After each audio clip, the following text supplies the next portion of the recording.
Hi!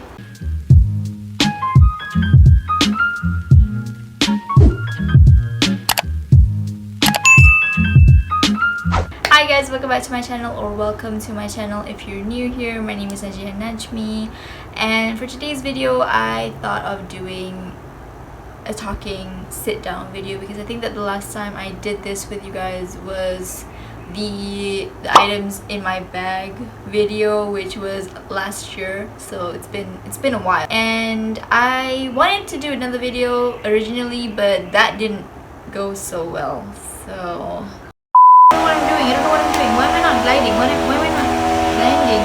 Oh my god, it's stuck. It's stuck.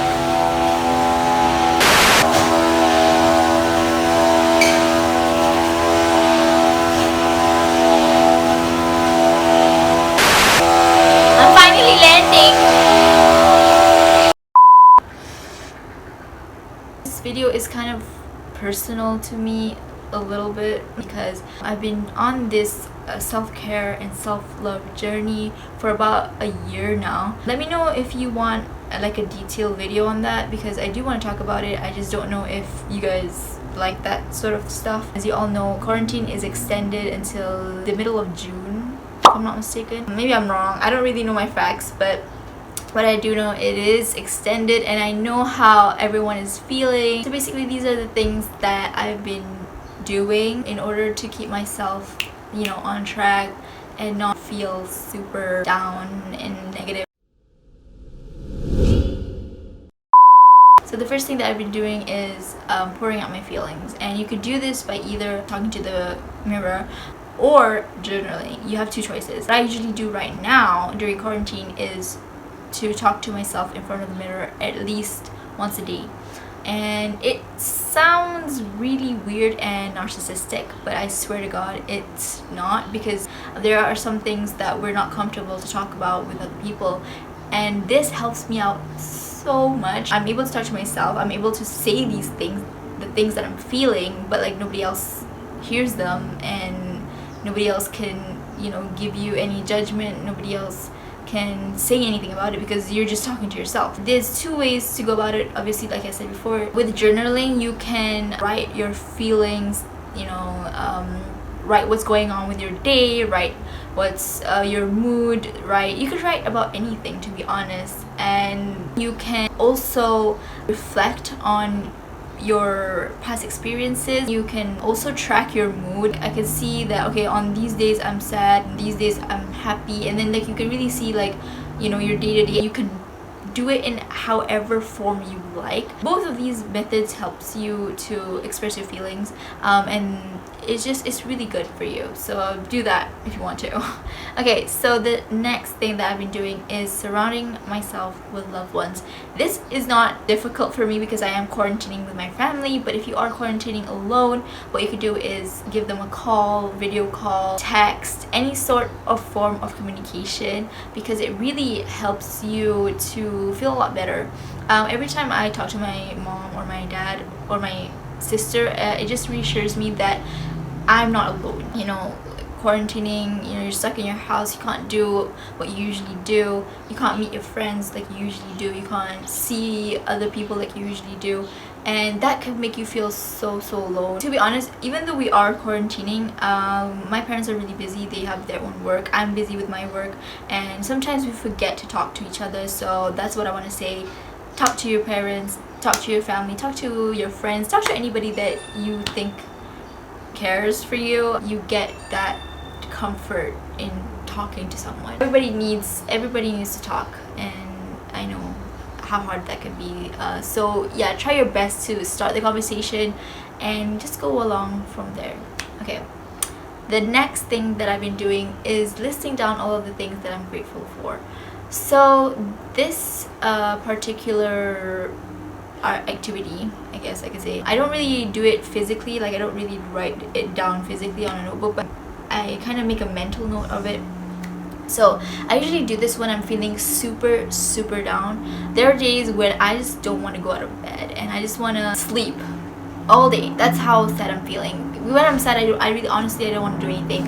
And what gets me back on my feet feet is when I start to list down all of the things that I'm grateful for. It could be the simplest of things. I usually am grateful for my family. I'm grateful that I have food on the table every single day. I'm grateful that I have a roof over my head. When you list these things down, you kind of come back down to earth, if you know what I'm saying. Like, I usually, when you're feeling down, you have all of these negative thoughts in your head and you don't know how to stop them, because that's me personally.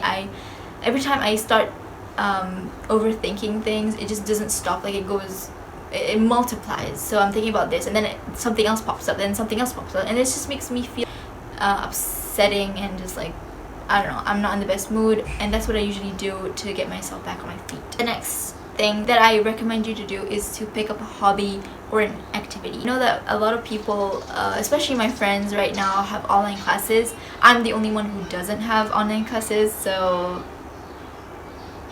I know how busy you guys are right now, but if you do have time, do pick up a hobby.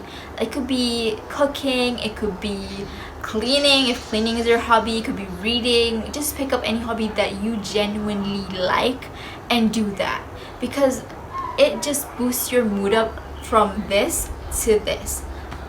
And my hobby is obviously YouTube. This is why I am doing YouTube, because I love it so much and it helps me to make me feel so much better. The fifth tip, I guess, or the fifth thing that I've been doing is exercising. I really recommend you guys to exercise, because when you exercise, your body produces endorphins, and endorphin is sort of like a mood booster. Your body produces endorphins and it makes your mood 100% better, and that's why I exercise. To be honest, I do it because of the feeling that I get when I exercise. So what I recommend you do is just find home workouts on YouTube. There's tons of them, and I usually pick up the beginner one, because to be honest with you, for quarantine I have never exercised, like ever. I think that the only time I would exercise is if I had like a fitness class or something that I'm supposed to go to. Like, that's the only time that I exercise. Keep in mind that you are doing this for your health. But yeah, exercising is really good for you, and it also makes you feel so much better. Okay, so the last tip or the last thing that I've been doing is to always remind yourself that you are worthy of resting. You deserve to rest and you deserve to unwind. I've been talking to a lot of my friends lately, and I've asked them like how their day was doing and stuff, and they would usually say that they're busy with assignments. And so I asked them like, how many hours do you guys sleep? Because I mean, I'm always hearing you guys, you know, doing your work and stuff, like when you rest. And they would usually say that they sleep for about 3 hours maximum, and I'm just like, what the heck? No matter how busy I am, I always make sure to get enough sleep. Sleeping is so important for your body. It gives you the proper rest that you need so that you can gain more energy for the next day. And making sure to get 5 to 6 hours of sleep is so crucial, because that's the recommended hours.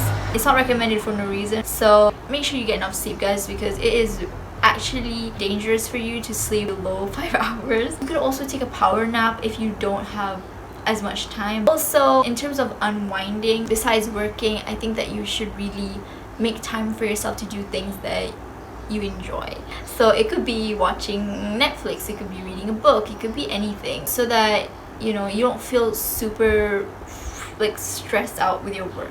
And also remember that you deserve it. No matter how unproductive you think or how much work you still have going on, you do need time for yourself. This is so crucial. I don't even know how to explain it anymore. I think that's all that I wanted to say in this video. I don't even know if this thing is recording anymore, because my phone can only record for like 10 minutes tops. I don't know how many hours I've been talking. If this video was helpful, do give it a thumbs up, and also share it with your friends, share it with your mom, your dad, anybody. And also don't forget to subscribe if you haven't already. Also click on the post notification bell to be updated every time I upload. So yeah, that's all. I'll see you guys on the next one.